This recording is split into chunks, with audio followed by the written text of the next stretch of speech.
Hi guys! It's the Crazy Girls here from Destination Art, and we've got our very first YouTube video here right now.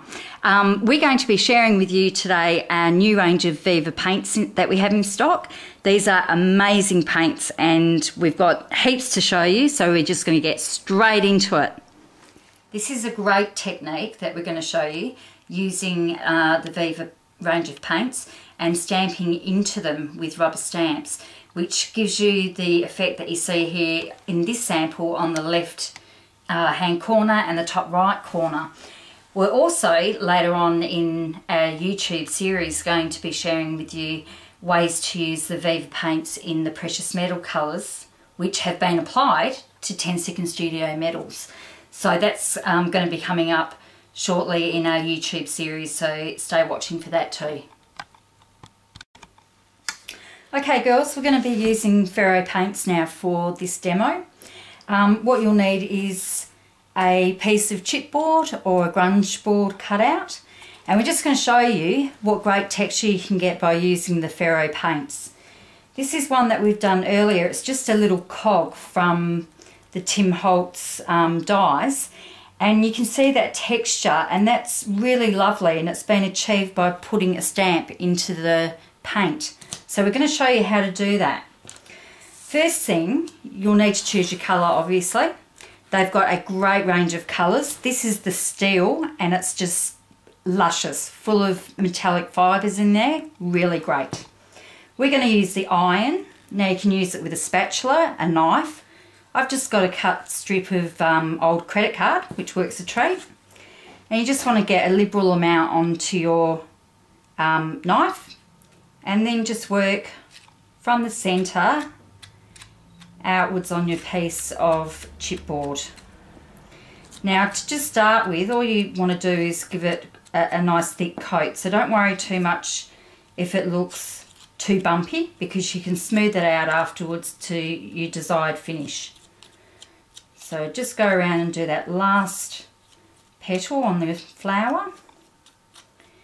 And I can feel with my knife that it's thinner in some parts, so I'm just going to add a little bit more to build up the paint, so that when we stamp into it you get a nice deep impression.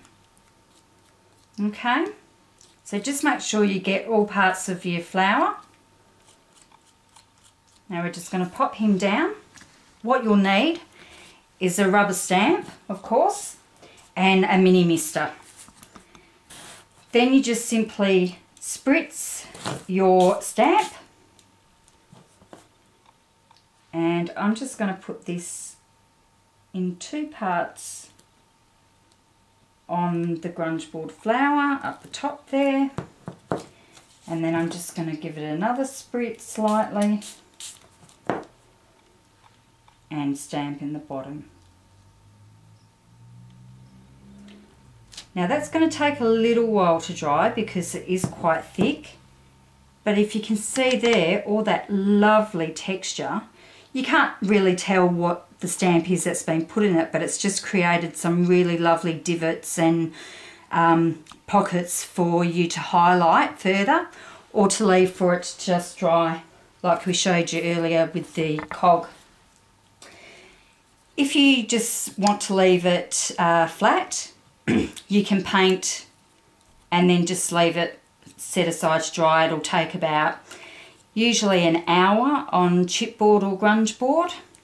Okay, and this is just a sample that we've made earlier. The cogs again are part of the series from the Tim Holtz die. We've just added a couple of different colours, the copper and the iron, to the cogs. Once they've been dried, light sanding's been applied to this one first, and then it's been highlighted with denim ink. This one here has been left with a bit of texture and not sanded too hard, and then walnut ink has been applied in a distress colour. Okay, We have lots to share with you about Viva Paints, but that's where we're going to leave it today. And we hope you've enjoyed our very first YouTube. I hope it wasn't too bad for you to watch. And we'll talk to you again soon. Bye. Bye.